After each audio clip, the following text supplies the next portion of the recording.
ధర్మ విద్యాలయంలో విద్యాభ్యాసం చేసి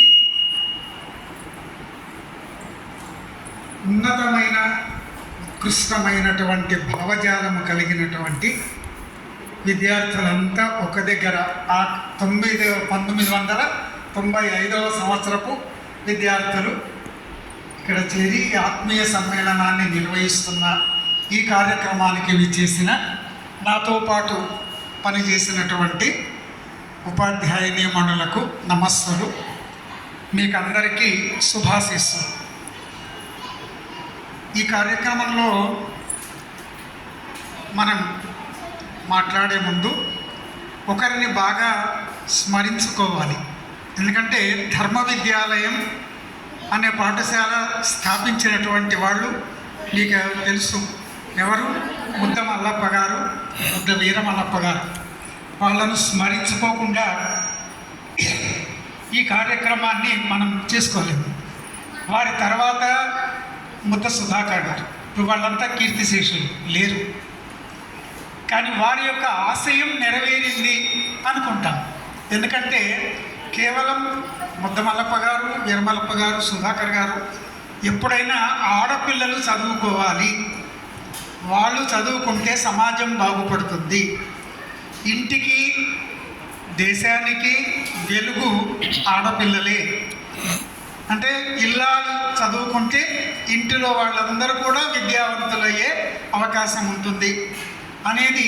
ఎందుకంటే ఒకప్పుడు స్త్రీలు వంటింటికే పరిమితమైపోయి అంతగా చదువుకుంటే బాగా ఉన్నత వర్గాల వాళ్ళు చదువుకుంటే 10th క్లాస్, లేకపోతే 7వ తరగతి, లేకపోతే ప్రాథమికంగా అక్షరాలు వస్తే చాలు అనుకునేటటువంటి రోజుల్లో మరి బాలికలు బాగా చదువుకొని పైకి రావాలనే ఉద్దేశంతో ఈ పాఠశాలని బాగా వాళ్ళు అభివృద్ధి చేశారు, నిరంతరం శ్రమ చేశారు. తత్ఫలితంగా మీరందరూ చక్కటి విద్యావంతులు అయినారని చెప్పి నాకు అనిపిస్తుంది. ఎందుకంటే ఇందాక మీరు మాట్లాడినటువంటి మాటలు వింటూ ఉంటే చాలా ఆనందం వేసింది. కానీ మా పరిస్థితి ఇప్పుడు ఎట్లా ఉందంటే 30 సంవత్సరాల క్రితం మిమ్మల్ని చూశాం కదా, ముఖాలు పరిచయం ఉన్నాయి, కొందరి ముఖాలు కూడా తెలియటం లేదు. మార్పు అనేది సహజం కదా. మీరు ఆడవాళ్ళలో మార్పు తొందరగా వస్తూ ఉంటుంది కాబట్టి మనం గుర్తుపట్టలేని పరిస్థితి, పేర్లు తెలియ పరిస్థితి అట్లా ఉంది. అయినా కానీ ఇప్పుడు మా పరిస్థితి కూడా ఎట్లా ఉందంటే మేమంతా వికలాంగులమే. అంగం గలితం ఫలితం ముండం దశన విహీనం జాతం తుండం వృద్ధో యాతి గృహీత్వా దండం తదపి నముంచత్యాశాపిండం. అంగం గలితం, మా శరీరాలు చర్మం అంతా ముడతపడిపోతుంది. ఫలితం ముండం, వెంట్రుకలు తెల్లబడిపోతాయి.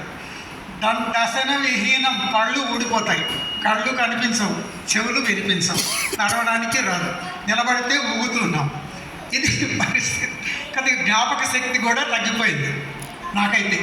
ఇప్పుడు నాకు ఒక కన్ను కనపడుతుంది, ఒక కన్ను సరిగ్గా కనపడటం లేదు, ఒక చెవి సరిగ్గా వినపడటం లేదు, ఈ చెవి ఇదే వినపడుతుంది, ఇక్కడ కూర్చున్నాను. అంటే మా పరిస్థితి ఇట్లా ఉంది. సరే, అయినా కానీ భగవంతుడి యొక్క దయతో, పెద్దల యొక్క, మా గురువుల యొక్క ఆశీస్సులతో మేము ఈ మాత్రమైనా ఉండగలుగుతున్నాం. ఇది మమ్మల్ని మేమే అభినందించుకుంటున్నాం. ఇది మా గురువులు, మా పెద్దలు, భగవంతుడి యొక్క దయ అని. ఇక మీరందరూ కూడా, ఎందుకంటే విద్య యొసగును వినయము కదా, చదువుకుంటే సరిపోదు, చదువుకు తగ్గ సంస్కారం అనేది ఉండాలి కదా. చదువది ఎంత కలిగిన రసజ్ఞత ఇంచుక చాలకున్న ఆ చదువు నిరర్థకంబు గుణసంయుతులెవ్వరు మెచ్చరెచ్చటన్ పదనుగా మంచి కూర నలపాకము చేసిననైనా అందు ఇంపదవిడు ఉప్పు లేక రుచి పుట్టక నేర్చునటయ్య భాస్కర. మనం కూరగాయలు ఎంత బాగా చేసినా, మీకు అందరికీ బాగా తెలుసు కూరగాయల సంగతి. ఒకవేళ మీరు బాగా చేసి అందులో ఉప్పు వేయలేదనుకోండి, అది ఎంత బాగా మీరు అది ఆ నూనెలోనే వేపుడు చేసి అన్ని రకాల మసాలాలు వేసి గుమగుమలాడే శాఖమైన ఉప్పు లేకపోతే ఎలా రుచి ఉండదో, మనం ఎంత చదువుకున్నా కానీ సంస్కారం అనేది, రసజ్ఞత అనేది లేకపోతే, సభ్యత, మర్యాద, సంస్కృతి, సంప్రదాయాలు ఇవి తెలియకపోతే ఆ చదువు వ్యర్థం, గుణవంతులు ఎవరు మెచ్చరు. పైగా మీరు ఆడపిల్లలు ఆ రోజుల్లో చెప్పేవాళ్ళు, మేము ఒక ఇంటిని ఉద్ధరిస్తాం, పుట్టినింటిని, కానీ మీరు ఉభయకుల పవిత్రం చేసేటటువంటి వాళ్ళు, పుట్టినింటికి మెట్టినింటికి కీర్తి ప్రతిష్టలు తేగలిగినటువంటి శక్తి మీకే ఉన్నది కదా. అత్తగారింట్లో చక్కగా మసలుకొని అంటే పుట్టింటికి మంచి పేరు వస్తుంది. కాబట్టి రెండు కుటుంబాలకే కాకుండా మొత్తం రెండు కుటుంబాల యొక్క బంధుమిత్ర వర్గానికి అందరికీ కూడా ఆదర్శవంతులు అవుతారు. అయితే ధర్మ విద్యాలయంలో చదువు చాలా ఈ రోజుల్లో పేపర్లో చూస్తూ ఉన్నాం రకరకాల వార్తలు మనం. కానీ ధర్మ విద్యాలయంలో చాలామంది కలుస్తుంటారు. సార్ మీ దగ్గర చదువుకున్న విద్యార్థులు చాలా సంస్కారవంతులు. దానికి కారణం మనకు చదువు నేర్పినటువంటి గురువులు కదా. ఎందుకంటే తల్లి రుణం, తండ్రి రుణం, గురువు రుణం ఏమిచ్చి తీర్చుకోగలం? అమ్మకు అమ్మ అయితే తప్ప అమ్మ రుణం తీర్చుకోలేదు. అమ్మ మీద ఎన్ని చేస్తాం, ఎంత ఓర్చుకుంటుంది అమ్మ. నాన్న కనపడకుండా బాధపడుతూ ఉంటాడు, అమ్మ కనపడుతుంది బాధ, కానీ నాన్న కనపడడు కదా. ఎన్నో చేస్తాడు మన ప్రగతి కోసం.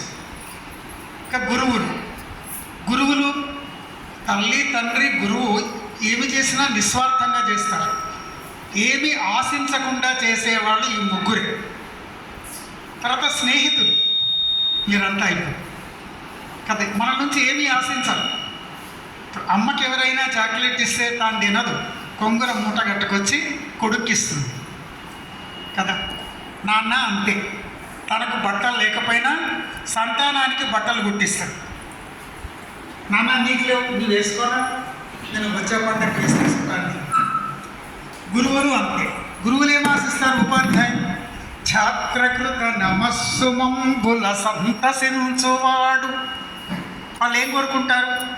సార్ మేము మీ దగ్గర చదువుకున్నాము, ఇప్పుడు ఫలానా ఉద్యోగం చేస్తున్నాము, ఫలానా పని చేస్తున్నాము, అవునా, మీరు చెప్పడం వల్ల మేము బాగుపడ్డాము అని ఒక్క మాట చెప్తే చాలు, పొంగిపోతారు.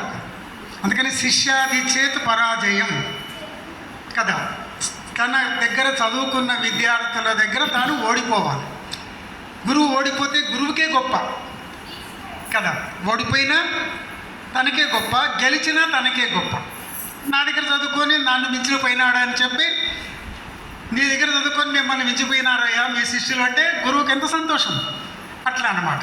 కాబట్టి చక్కగా విద్యాభ్యాసం చేసి మరి ఇంత సౌశీల్యవతులు, సౌభాగ్యవతులు కూడా కదా. ఇంకా అందరూ వివాహితులే. మరి మీరు అందరూ కూడా చక్కగా చదువుకున్నారు ఆ రోజుల్లో. మేము పాఠాలు చెప్పేటప్పుడు మీకు బాగా రావాలని, ఎందుకంటే ఒక శిల్పి చక్కటి బొమ్మను తయారు చేయాలంటే, శిల్పం తయారు చేయాలంటే ఏం చేయాలి? దాంట్లో పనికిమాలిన భాగాన్నంతా ఉలితో చెక్కేయాలి. చెక్కేసినప్పుడు బాధ అవుతుంది, మరి చెక్కకపోతే శిల్పం కాదు. అట్లాగే మీకు కొన్ని పనిష్మెంట్లు ఇచ్చి ఉంటాం, తిట్టి ఉంటాం, కొట్టి ఉంటాం. అది కేవలం మీ బాగు కోసం చేసిందే కానీ అణుమాత్రం కూడా, ఏమాత్రం కూడా పగనో, ద్వేషమో, కక్షనో, కార్పణ్యమో ఉండదు. ఏ గురువుకు ఉండదు. అట్లా ఉంటే ఆయన గురువే కాదు కదా. కాబట్టి గురువు చాలా గొప్పవాడు. ఆయన బరువైన వాడు అన్నమాట కదా. గుండె చెరువైన వాడు. నిరంతరం తన దగ్గర చదువుకునేటటువంటి విద్యార్థులు చక్కగా చదువుకోవాలి, వాళ్ళు పైకి రావాలి. మా దృష్టి అప్పుడంతా ఏముండేది? 10వ తరగతి విద్యార్థులు వీళ్ళు ఫస్ట్ క్లాస్ పాస్ కావాలి, అందరూ బాగా చదవాలి. పక్క స్కూల్తో పోటీ ఉంటుంది. స్పర్ధయ వర్ధతే విద్య. పక్కన మిషన్ స్కూల్ ఉండేది, అక్కడికంటే మా విద్యార్థులు బాగా చదవాలి, వాళ్ళకంటే ఎక్కువ పాస్ కావాలి మా దగ్గర అనేది ఒక మనసులో ఉండేది. ఇక్కడ చదువులో పోటీ ఉండొచ్చు. స్పర్ధయ వర్ధతే విద్య. చదువులో పోటీ ఉండాలి, లేకపోతే చదువు రాదు. వాళ్ళకంటే నాకు మార్కులు ఎక్కువ రావాలి అనేటటువంటి ఆ రకంగా మేము అందరూ మేము ఒక్కడిని అటెండ్ అందరు టీచర్స్ అందరి భావన అదే ఉండేది. చాలా పోటీ పడేవాళ్ళు. ఈవెన్ ఆటల పోటీలు, పాటల పోటీలు, డ్రామాల పోటీలు ఇట్లాంటివి వస్తే శాంత టీచర్ వాళ్ళ భర్తలేమో అక్కడ, కృపలాల్ టీచరు, శాంత ప్రకాశం టీచరు అక్కడ, వీళ్ళంతా ఇక్కడ నేర్పి వాళ్ళకంటే మేమే బాగా ఆడాము. మొత్తం మీద ప్రైజులు కొట్లాడైనా మేమే తీసుకునేవాళ్ళం. అంటే అక్కడ స్పర్ధ అట్లా ఉండేది. కాబట్టి ఆ విధంగా ఉపాధ్యాయులందరూ కూడా అందరికీ మా విద్యార్థులు కాపీ కొట్టకుండా రాయాలి మేము అనుకునేవాళ్ళం.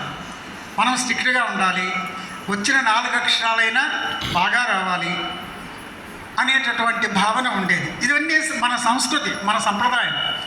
ఎందుకంటే కాపీ కొట్టి పాస్ అయినాం అనుకో ఏమొస్తుంది? ఏమీ రాదు. అక్షరంబు వలయు కుక్షి జీవనులకు అక్షరంబు జిహ్వకిక్షురసము అక్షరంబు తన్ను రక్షించుగావున అక్షరంబు లోక రక్షితంబు. కుక్షి జీవనం అంటే మానవులు కదా, మనకేం కావాలి? అక్షరాలు కావాలి.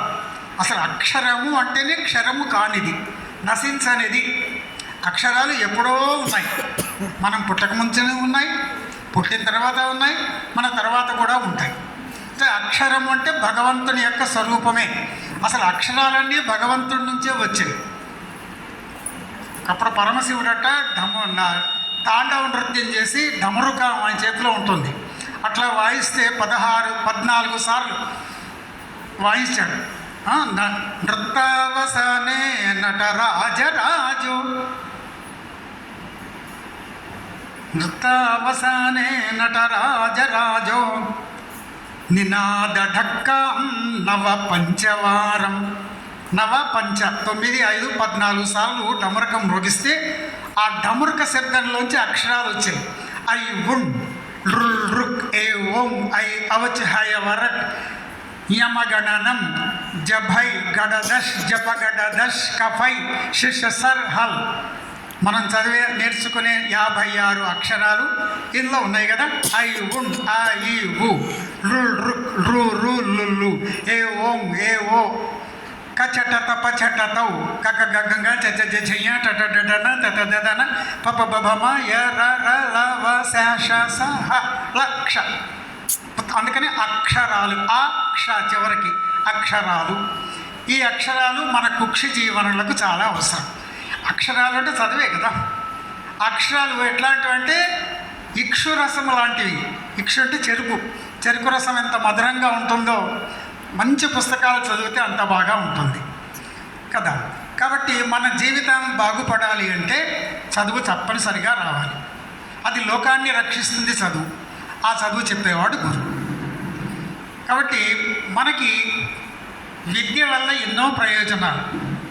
చదువు వస్తే ఒక కల్పవృక్షం కింద కూర్చొని నాకు లడ్డు కావాలంటే లడ్డు వస్తుంది, దాని స్వభావం. నాకు ఇప్పుడు మంచి పట్టుబట్టలు కావాలంటే పట్టుబట్టలు ఇచ్చేస్తుంది, నాకు కారు కావాలంటే కారు ఇచ్చేస్తుంది. ఏమి ఇవ్వదు? కల్పవృక్షం లాంటిది విద్య. మాతేవ రక్షతి పితేవ హితే నియుంక్తే కాంతేవ చాపి రమయత్యపనీయ ఖేదం లక్ష్మీం తనోతి వితనోతి చ దిక్షు కీర్తిం కిం కిం న సాధయతి కల్పలతేవ విద్య. విద్య కల్పలతలాగా, కల్పవృక్షంలాగా ఏమివ్వదయ్యా అంటే అన్నీ ఇస్తుంది. ఏమేమి ఇస్తుంది? మాతేవ రక్షతి, తల్లిలాగా కాపాడుతుంది విద్య. మనకు చదువు రాదనుకోండి, ఇంట్లోనే ఉండిపోతాం. చదువు వస్తే ఎక్కడికైనా వెళ్ళొచ్చు, ఎక్కడైనా తిరిగి రావచ్చు.